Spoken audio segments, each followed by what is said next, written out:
बताना चाहेंगे कि ये कहाँ तक सच है? ये एक गैर ज़िम्मेदारा, बेबुनियाद न्यूज़ है और मैं आपकी वसादत से इस न्यूज़ को नकारता हूँ।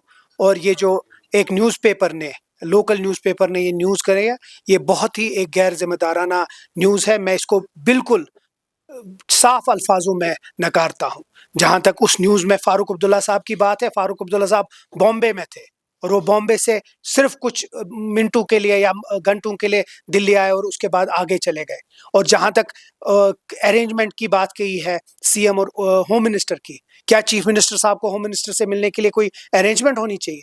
वो चीफ मिनिस्टर साहब हैं, वो मिल सकते हैं कभी भी, पहले भी मिले आए हैं और आगे भी मिलते रहेंगे जम्मू कश्मीर की बहबूदी के लिए।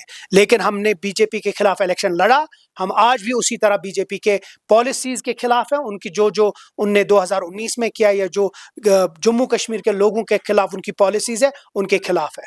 जहां मैं इस चीज को नकारता हूं, मैं इस लोकल न्यूज़पेपर को लास्ट वार्निंग देता हूं, क्योंकि उसके बाद नेशनल कॉन्फ्रेंस उसके साथ या उन न्यूज़पेपर्स के साथ बात नहीं करेगी जो ऐसा गैर जिम्मेदाराना न्यूज़ लोगों में ये तफरुकात या कंफ्यूजन डालता है। तरीफ साहब, जिस तरीके से कुछ बयानात आए, सरबराहों का मानना है बीजेपी का कि हाथ नहीं मिलाएंगे तो आगे कैसे बढ़ेंगे, उनको जरूरी है सेंटर से हाथ मिलाना, हमारे साथ साथ चलना। देखिए, एक वर्किंग रिलेशनशिप रहा है, तब भी रहा है, पहले भी रहा है, हमेशा रहेगा। एक वर्किंग रिलेशनशिप रहा है, लेकिन हम बीजेपी और नेशनल कॉन्फ्रेंस एक ऑफिस में एक जगह बैठेंगे नहीं। हाँ, अगर कोई जम्मू कश्मीर के लोगों के लिए कोई काम है जो एक वर्किंग रिलेशनशिप एक गवर्नमेंट को दूसरी गवर्नमेंट के साथ करना है, वो हम कर रहे हैं। और उसी की वजह से उमर अब्दुल्ला साहब, चाहे वो वजीर आजम के साथ मिल रहे हैं, वो चाहे वो होम मिनिस्टर से मिल रहे हैं या आगे जिनसे भी मिनिस्टर से मिलेंगे, वो सिर्फ लोगों की बहबूदी के लिए होगा। लेकिन जो हमारा कोर एजेंडा है वो हम बदलाएंगे नहीं। कल जिस तरीके से सुनील शेट्टी ने जिस तरीके से प्रेस कॉन्फ्रेंस की, उन्होंने नेशनल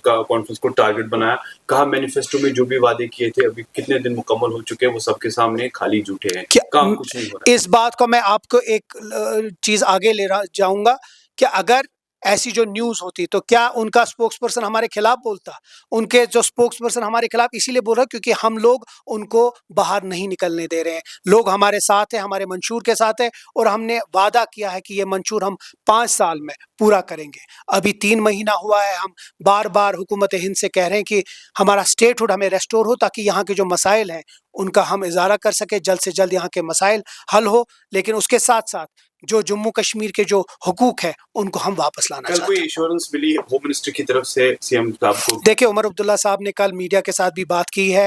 उमर अब्दुल्ला साहब ने यहाँ के स्टेटहुड की बात की है जो बहुत अहम है। यहाँ के जो बेरोजगारी है उसके ऊपर, यहाँ के जो डेली वेजर्स हैं जो आज भी प्रोटेस्ट कर रहे हैं, यहाँ के जो मजमूई तरीके में मसाइल है, उनका हल आज की डेट पे स्टेटहुड है। और उस स्टेटहुड के बारे में उमर अब्दुल्ला साहब ने बात की है।